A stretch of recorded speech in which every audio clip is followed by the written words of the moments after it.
Salam sejahtera, terima kasih karena bersama dengan saya di Nazilin Unity Channel. Akhirnya Radzi Jidin mengaku mereka buat kesilapan apabila dia kata bersatu ada cara elak pisang berbuah dua kali. Apa maksudnya pisang sudah berbuah dua kali nih?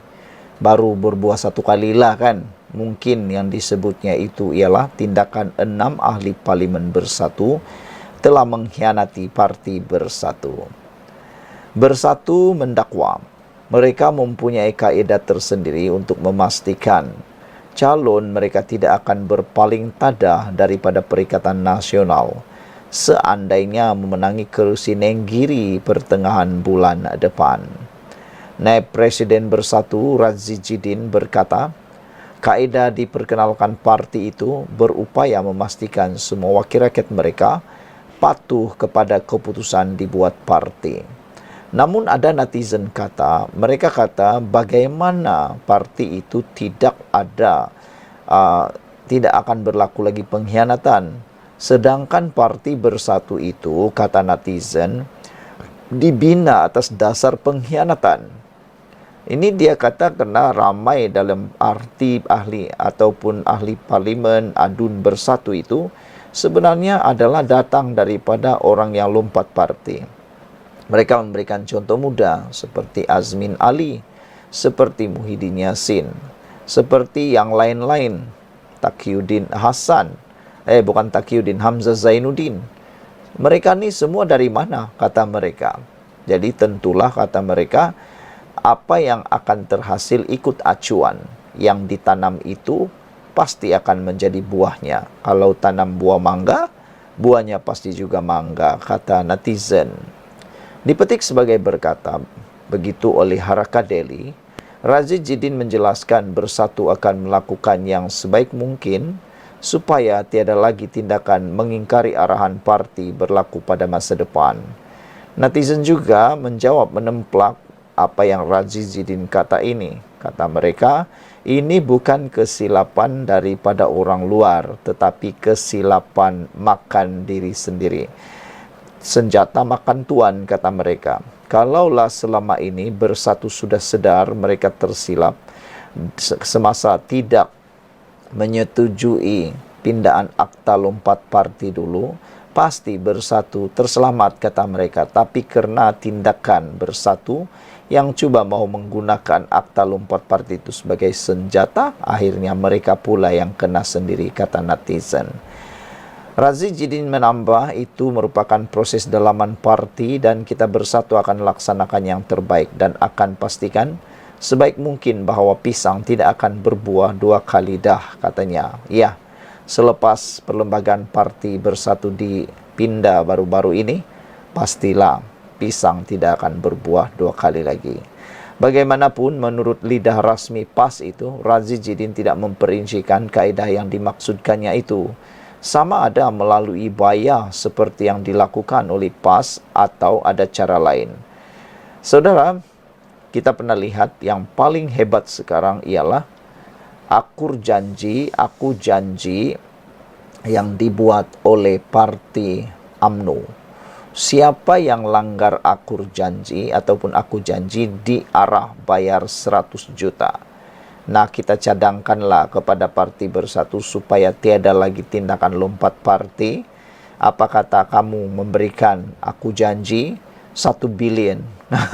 Kalau kalau PKR 10 juta, kalau UMNO 100 juta, apa kata kalau Bersatu beri 1 bilion? Barulah tiada yang mau lompat, katakan. Kalau lompat saya kompom muflis. Jaminan dibuat ahli Parlimen Putrajaya itu dibuat ketika sebelum ini ada pihak dalam PAS mendesak agar kerusi Nenggiri diberikan kepada mereka atas alasan bagi mengelakkan berulangnya insiden adun menyokong kerajaan perpaduan antara pihak yang mahu agar bukan calon Bersatu yang bertanding di Nenggiri ialah Dewan Muslimat PAS Pusat. Ketuanya Nuraida Muhammad Saleh berkata dia yakin jika calon PAS dipilih dan memenangi kerusi tidak akan berlaku insiden adun berpaling tada seperti dilakukan penyandang kerusi DUN Nenggiri Muhammad Azizi Abu Naim. Warga Nenggiri sudah tentu kecewa angkara pengkhianatan bekas adun tersebut yang menyatakan sokongan kepada Perdana Menteri Anwar Ibrahim. Katanya, kekecewaan ini juga bukan saja terkait dengan adun tersebut, namun pada 6 lagi ahli parlimen dan seorang adun bersatu yang bertanding atas tiket PN tetapi akhirnya menyokong kerajaan. Suruhanjaya Pilihan Raya telah menetapkan hari pengundian PRK Dun Nenggiri pada 17 Ogos, manakala tarikh penamaan calon dan pengundian awal adalah pada 3 dan 13 Ogos. UMNO sudah menamakan Muhammad Azmawi Fikri Abdul Ghani sebagai calon mereka bagi mencabar penguasaan bersatu PN di kerusi tersebut. Muhammad Azmawi merupakan Ketua Pemuda UMNO Kelantan. Ada komen netizen dalam ruangan komen di Malaysia kini, hanya satu. Komen itu berbunyi, Presiden kamu tu pengkhianat dulu, termasuk kamu sekali pengkhianat, katanya. Jadi bila wakil rakyat kamu berpaling tada, ada apa hal? Kalau ikutkan mana-mana pemimpin yang pernah lompat ni dah tak layak diangkat semula jadi pemimpin. Sebab yang kamu khianat masa lompat tu rakyat yang mengundi kamu, kata mereka. Jadi maknanya itu yang dikatakan tadi oleh netizen.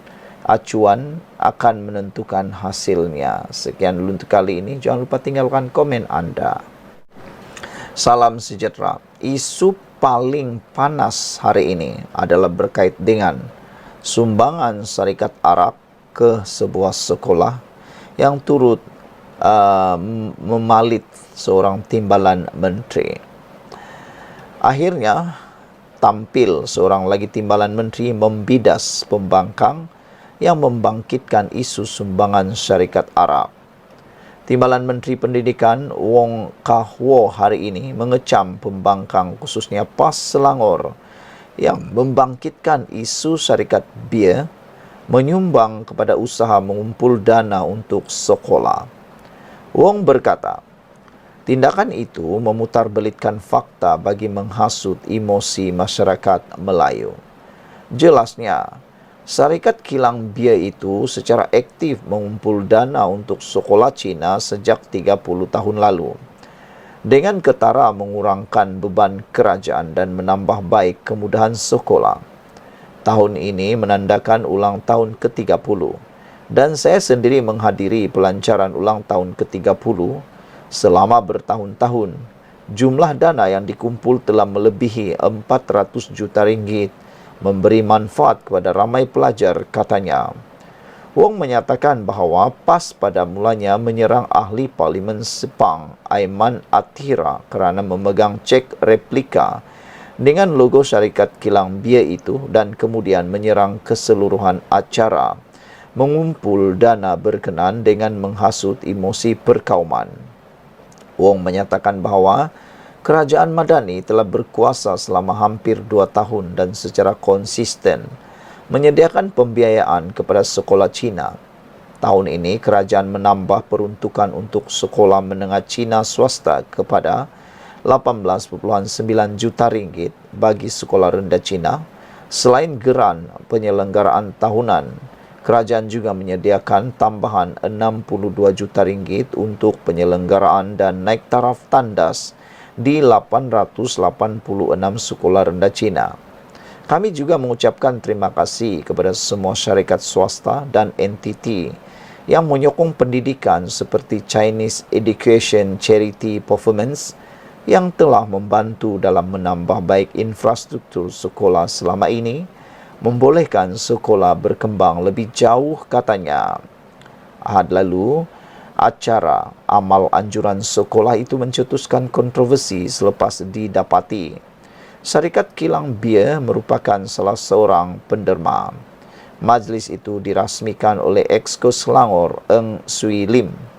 Turut hadir Adun Sungai Pelek Lui Kian Kiong dan Aiman selaku Timbalan Menteri Perumahan dan Kerajaan Tempatan. 3 hari lalu, Ketua Pemuda PAS Selangor Muhammad Sukri Omar mengkritik Aiman dengan menyifatkan perkara itu memalukan. Semalam, Aiman memohon maaf kepada mereka yang tersinggung selepas dia memegang cek replika berlogo Syarikat Kilang Bia itu. Bagaimanapun, Aiman menegaskan sebagai pemimpin, dia tidak boleh mengabaikan hak masyarakat lain. Kementerian Pendidikan berkata ia sedang menyiasat dakwaan itu. Kementerian memandang serius perkara ini dan kami ingin mengingatkan pentadbir sekolah supaya mematuhi garis panduan sedia ada ketika menganjurkan program dan menerima sumbangan. Dan ini meliputi larangan menerima derma daripada keuntungan yang diperoleh melalui aktiviti perjudian, pengeluar rokok, pembuat minuman beralkohol dan seumpamanya, kerana ia boleh membahayakan pelajar kita dari segi fizikal, intelek, rohani dan emosi, katanya dalam satu kenyataan. Sementara itu, Lui mempertahankan Aiman dengan berkata bahawa acara berkenaan mempunyai sejarah beberapa dekad. Kecaman terhadap acara itu menurutnya adalah disebabkan parti politik tertentu cuba mempengaruhi pendapat awam.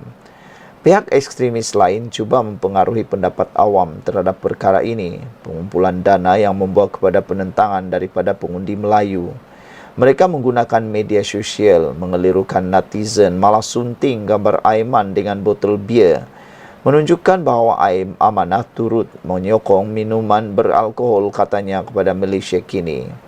Lui percaya Aiman langsung tidak bersalah dengan kritikan yang dilontarkan oleh netizen terhadapnya. Dia memuji Aiman sebagai seorang pemimpin berilmu yang menyokong pendidikan Cina. Jelasnya, dia dan Aiman hadir pada majlis itu sebagai saksi atas jemputan pihak sekolah. Dia menyebut bahawa Aiman bersetuju untuk menghadiri majlis itu untuk menunjukkan sokongan terhadap usaha mengumpul dana sekolah, bukan untuk menyokong alkohol. Lui berkata Aiman turut menyumbang RM100,000 kepada SJK Cina Tichin Min, manakala dia menderma RM10,000. Bagaimanapun, dia berkata keputusan sama ada sekolah itu telah melanggar peraturan hanya boleh dibuat selepas Kementerian Pendidikan menjalankan siasatan.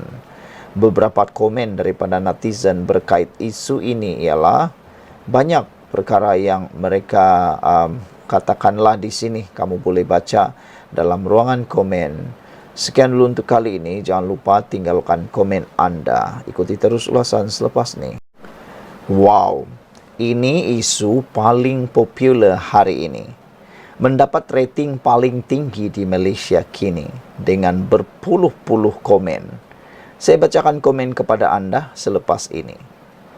Ini apabila Menteri Besar Johor, iaitu On Hafiz, memberi kenyataan bahawa Najib antara Perdana Menteri terbaik Malaysia.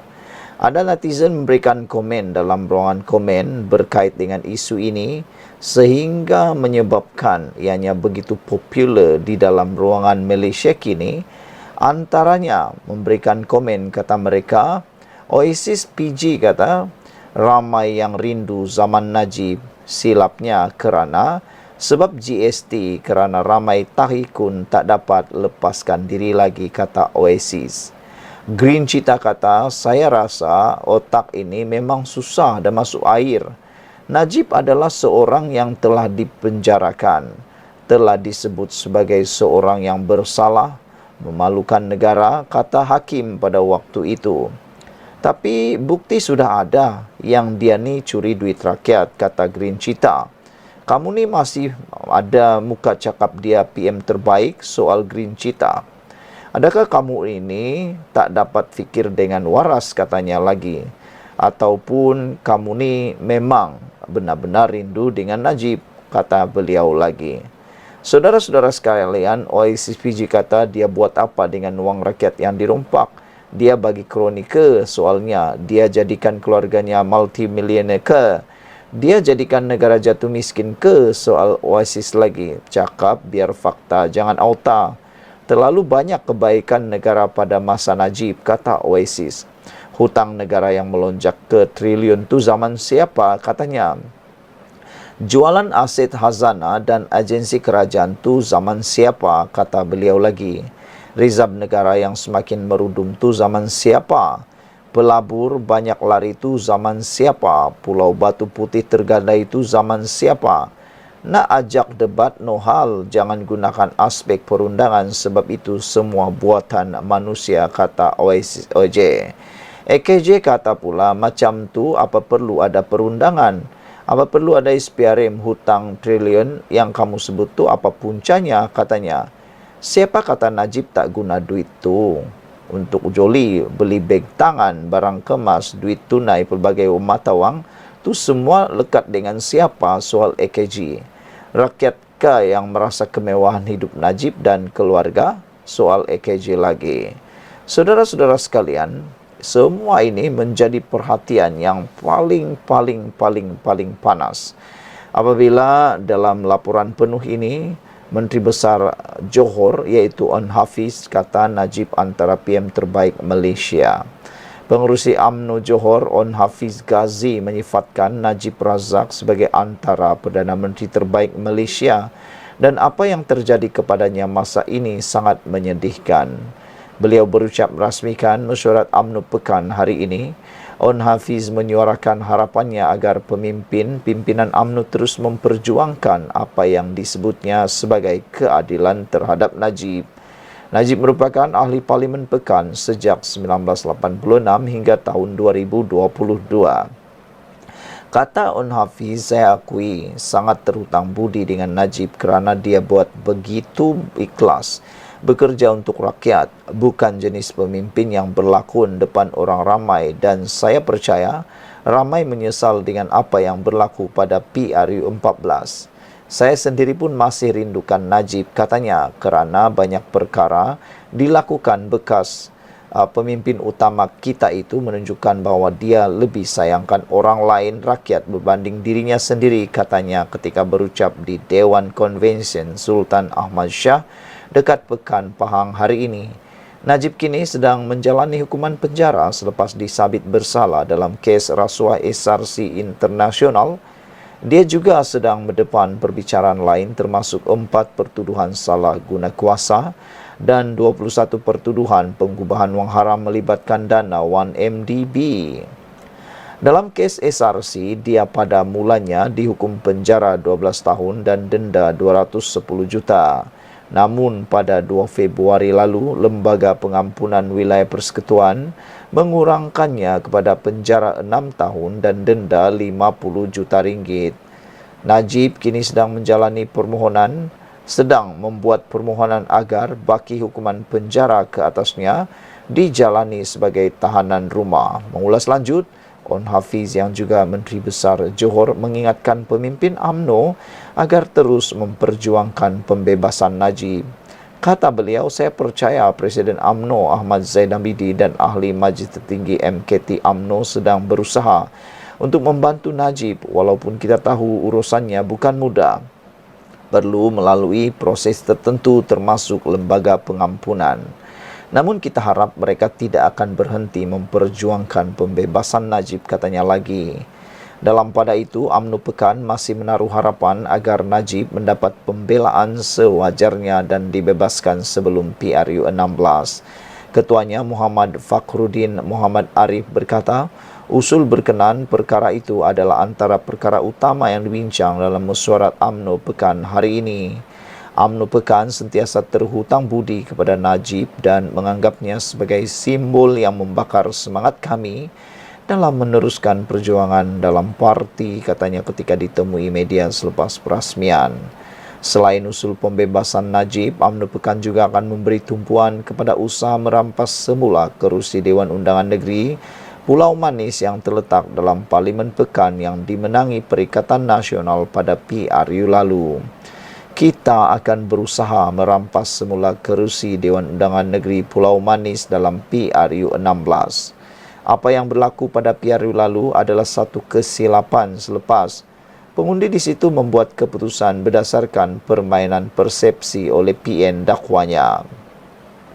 Kerusi Dewan Undangan Negeri Pulau Manis gagal dipertahankan BN apabila menyandang kerusi itu.